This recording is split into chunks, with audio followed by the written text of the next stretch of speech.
make sure that this country can run effectively and can thrive. We could not do our work without them. And as a Jewish mother of young Jewish professionals, my first thought was that could easily have been any of my kids or any of my staff.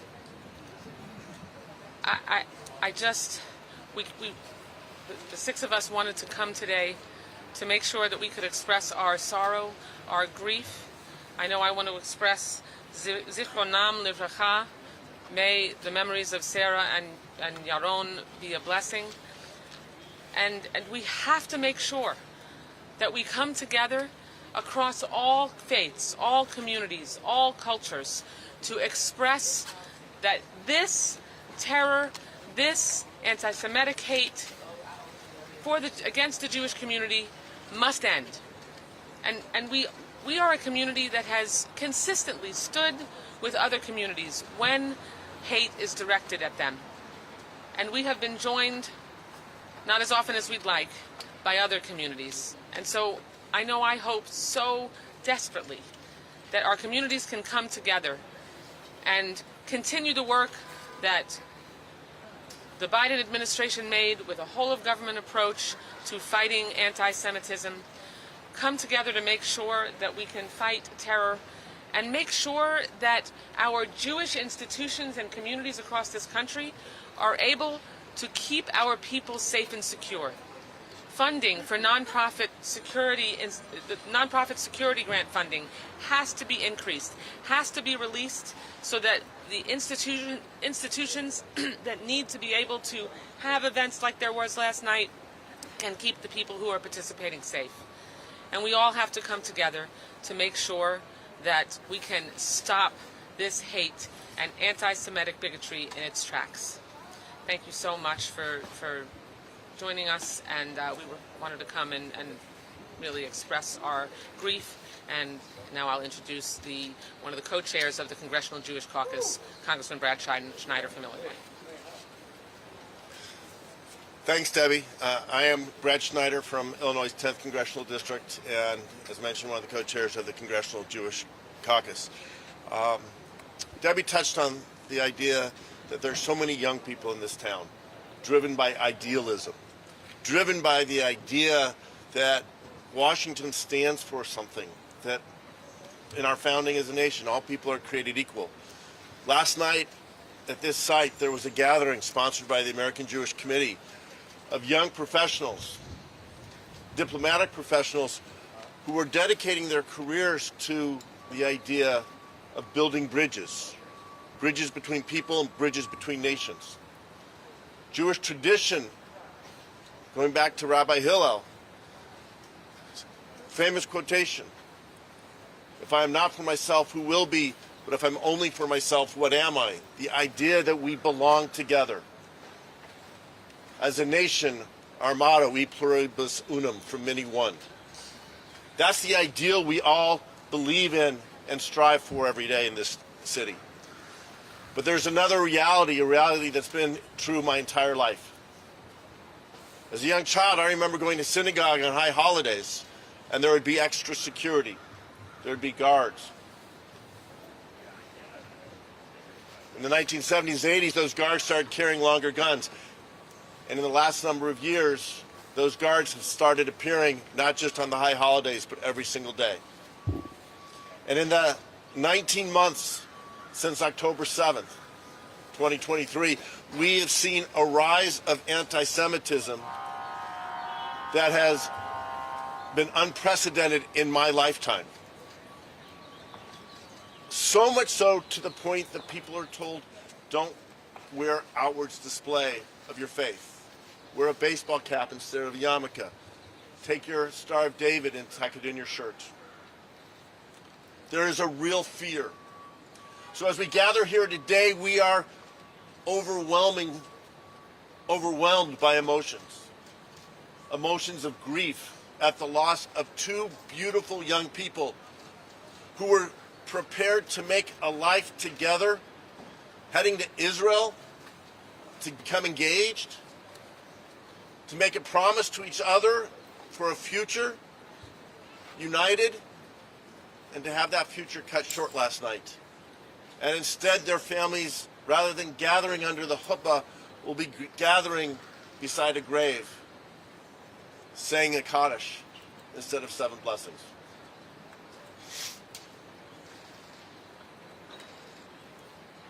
We have grief, we have fear,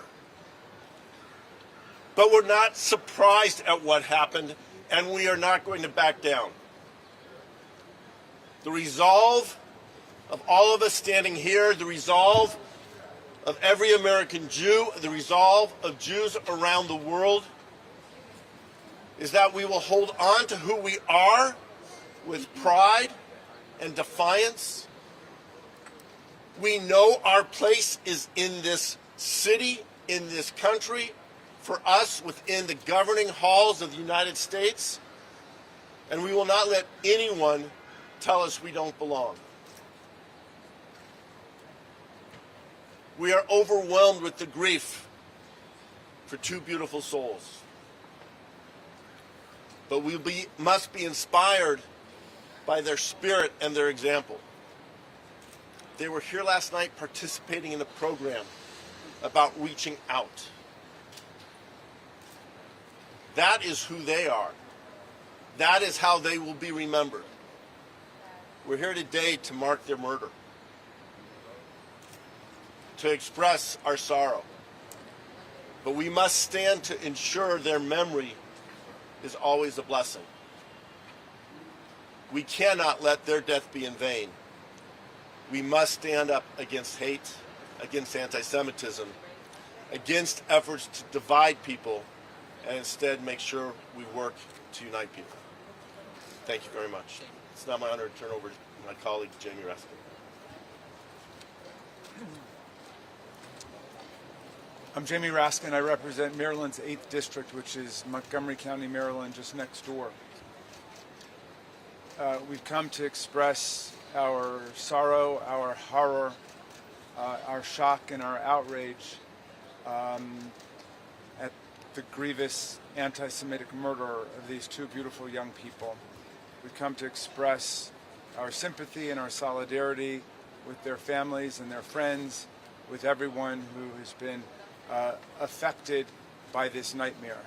There is no justification ever for murder. There is no justification ever for terrorism. And we must stand unified as a community against the horror that just took place in the capital city yesterday. Anti-Semitism is a threat to Jewish people everywhere. It's a threat to other people everywhere. And anti-Semitism is the gateway to destruction of pluralism and democracy all over the world. So we must stand strong against this poison, and we must stand with the victims of anti-Semitism and every other form of racism and bigotry on earth. And I want to thank my colleagues from out of town who have decided to stay here in order to come to make this statement as Congress adjourns. And I want to thank Brad Schneider and Jerry Nadler for their leadership of the Jewish Caucus. Sarah Jacobs from California.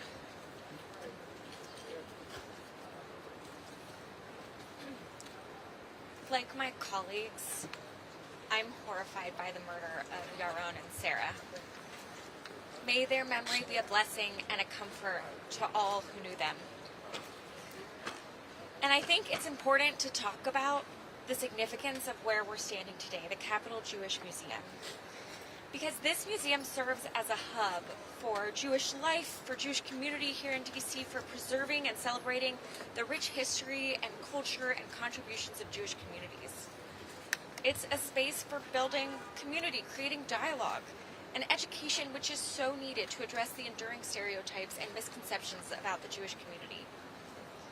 A shooting like this took lives from us. It's also meant to scare us. It's meant to take away the places where we should feel safe. It's meant so that every Jewish parent, like my brother and sister-in-law who are dropping their babies off to a Jewish preschool this morning, take a little pause. It's meant so that every person who wears a yarmulke or a Jewish star like I often do wonders, should I wear this today? Should I put this on? It's meant so that every time we walk into a synagogue, into a community center, or just down the street, we wonder if we're safe. But we came here today to honor Yaron and Sarah, and to show that Jews will not shy away from public life. They are trying to scare us, but we will not be scared away. And we're going to keep working to rid the world of anti-Semitism and all forms of hatred and racism and bigotry, so that Jewish people and all people can feel safe everywhere. Thank you. My colleague Kim Schreier.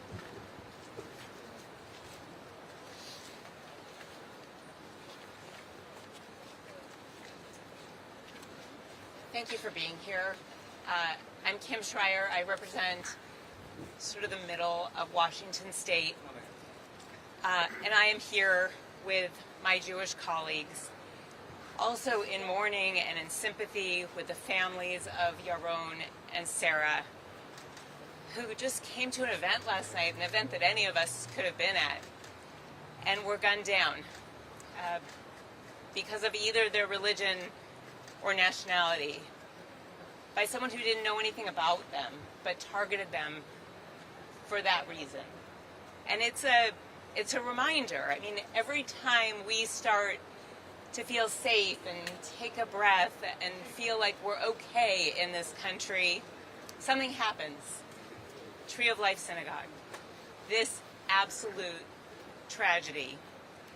And I think about, well, that's the reason that my son, since preschool, has been going to a synagogue with guards at the door, where you have to talk to somebody at the gate just to get into the parking lot. And these experiences are meant to scare us, but they're also meant as a reminder that these last 50 years have been kind of a break from thousands of years of anti-Semitism, that it's not gone, that it's been reborn since October 7th of 2023, and that we're all worried. And when it happens to one group, it means really no group is safe. And that's an important message to get across. We live in the United States of America. We have the ability to disagree openly, to express thoughts, to protest peacefully. And political violence and hate crimes are never, ever the answer. And that just adds to the grief that we're all feeling right now for Yaron and for Sarah and for their families. Thank you. Councilwoman Laura Friedman from California. Hi, I'm Laura Friedman and I represent parts of Los Angeles. This is such a shocking and heartbreaking day, and when I saw the news early this morning of what happened last night, like my colleagues, I was heartbroken, but I also, unfortunately, was not completely shocked, because this event is one of a string of violent and despicable events that we have seen against the Jewish community for the last several years.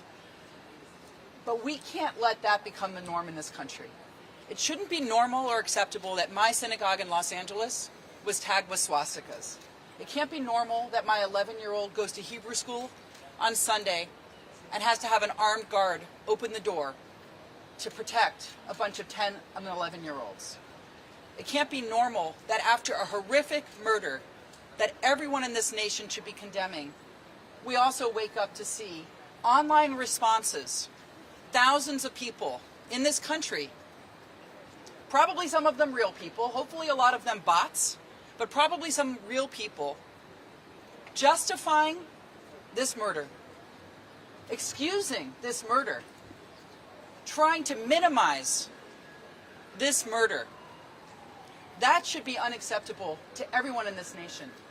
Because if, like me, if you believe that America is a place where everyone is welcome and everyone should be able to practice their religion freely, if, like me, you believe that everyone in this country should feel safe regardless of their political views, their sexual orientation, their religion, or their race. If your religion commands you to welcome a stranger in a strange land, if you believe in law and order, if you're any of those things, if those are your values, there's no way that you could justify or minimize this horrific murder or any anti-Semitic event. And we have got to, as people who hold those values as Americans, push back on the violent rhetoric that we see on the extremes in this nation. The extremist movements that we see that choose to take individuals and put them into groups that they feel are lesser than or are unwanted, and refuse to see the humanity and the Americanness behind every single individual in this country. We all have a responsibility to push back on the conspiracy theorists among us who, in the case of anti-Semitism, choose to underlie their conspiracy theories with ancient anti-Semitic tropes about the Jews being controllers of media, controllers of capital, controllers of opinion. And whenever those opinions creep into the discourse online or in person, all of us have a responsibility, Jew and non-Jew, to say, no, that's not who we are as Americans, that's not who we want our nation to be. That we want a different kind of America. Because what we're seeing now is completely unacceptable, and everyone should be standing up to reclaim the soul of this country. Thank you. And with that, I think we'll take questions. Thank you. Mike Wagon, I'm with I-24 News. Republicans agree or disagree, and they're good faith disagreements certainly, with their positions on anti-Semitism. They've developed a platform. They've taken concrete actions. What, beyond slogans, platitudes, what concrete actions are Democrats proposing to deal with this rise of anti-Semitism beyond the national strategy that Mr. Emhoff put out last year? What is the plan here? You answered the question. Last year, President Biden and Look at the camera. last year, the administration, under the leadership of President Biden, with Second Gentleman Emhoff, put out a all-of-government strategy to address anti-Semitism. Did they do anything with it? So this is something that isn't a partisan issue. Democrats and Republicans need to work together to stand up against anti-Semitism whenever it rises, from wherever it rises, and be clear that there is no room for hate in our country, that we will welcome all people into our country who believe in the ideals defined in our Declaration of Independence and our Constitution. And we've been working with that. We have a bipartisan task force fighting anti-Semitism that goes back to 2014. So it's. Can Yeah, I'd love to jump in and add. As a senior member of the Appropriations Committee, I can run through a list for anyone who would like to know what Democrats have attempted to do. I want to just make sure that it's understood that we're here to express grief and to express our outrage about the death of the murder of two young, incredibly beautiful people who had their whole lives ahead of them, and that this hate has to stop. And so let's show you how we can stop anti-Semitism in its tracks. We need to all come together to increase the funding for the Office of Civil Rights in the Department of Education. When I offered an amendment last year during the appropriations process in committee, Democrats supported the amendment to increase that funding. This is the office that investigates anti-Semitism in educational institutions all across the country, and unfortunately, Republicans opposed it. We have had years and years of fighting to increase the funding for nonprofit security grants. Nonprofit security grants are is the funding for institutions like the Capital Jewish Museum, like synagogues and mosques and other religious institutions and nonprofit organizations and JCCs across the country that sadly have to fund the security guards and the security infrastructure and architecture to keep congregants and participants in events that attend events like the one from last night, that keep them safe. But we have not always had bipartisan support to increase that funding. We've had an administration that has for a time refused to release funding that was already appropriated. And so making sure that we actually are fully engaged in getting resources out in these communities to keep people safe, which is what I was referencing when I opened my remarks, is critical. But I'll just close on this question with this. We all need to stand together to fight anti-Semitism and any form of hate and bigotry. What we don't need is to be weaponizing anti-Semitism, to use anti-Semitism as a weapon and as an excuse to discriminate against and perpetrate hate against other people and take away other people's rights. I just had my last 2 children graduate from college 2 weeks ago. And thank you. They're launched. And I can tell you that we heard stories from my kids' friends and even on the campus that they attended, and I worried every day. Congressman Schneider and I sat down last year with kids from Georgetown, George Mason, and GW when the encampment was still embedded on that campus. And we heard their fear and the persecution that they went through, the halting and preventing of them from being able to cross the threshold of their classroom doors, being spat upon. And we helped make sure that we could get that encampment disassembled, and that we stood with students across this country to help make sure we could keep them safe. But we're not going to allow our community and anti-Semitism to be used as a weapon that will just blow back on our community like it always does for Jews, because eventually we get blamed for everything. And so yes, we must stand against anti-Semitism. We must use resources, and we need to have the whole of government plans that the Biden administration implemented to truly ensure that we can embed the fight against anti-Semitism in every policy-making decision across this country. Thank you for being here today. Yeah. I would just like to put an even finer point on this. I want to be really clear that what is happening right now with using anti-Semitism as an excuse specifically to crack down on institutions of higher learning, that is not acceptable to the vast majority of American Jews. It is antithetical to our values.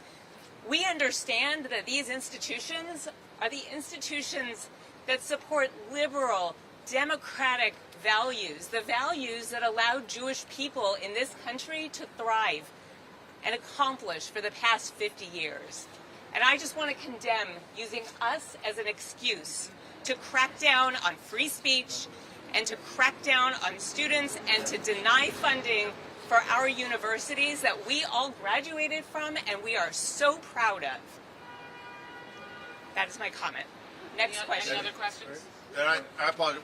Some of us have planes, Yeah. so Yeah. we're going to wrap it up here, and we can And take have it individual stopped. questions as we go. Okay. And none of us have slept it Yeah, today. right. So, thank Okay, you very much. We'll take questions off to the side. Thank you so much. Thanks again, guys. May their memories be a blessing.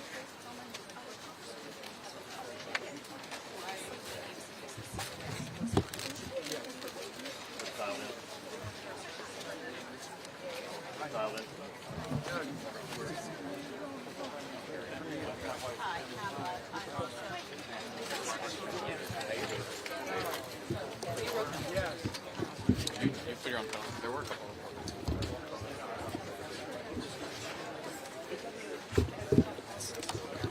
I don't hear anything. Do you hear anything? Hello? Is this FBN, Fox Business? Yeah. Okay. Okay. No, I believe you. I don't hear anything. Might be in a break. Sorry. Okay.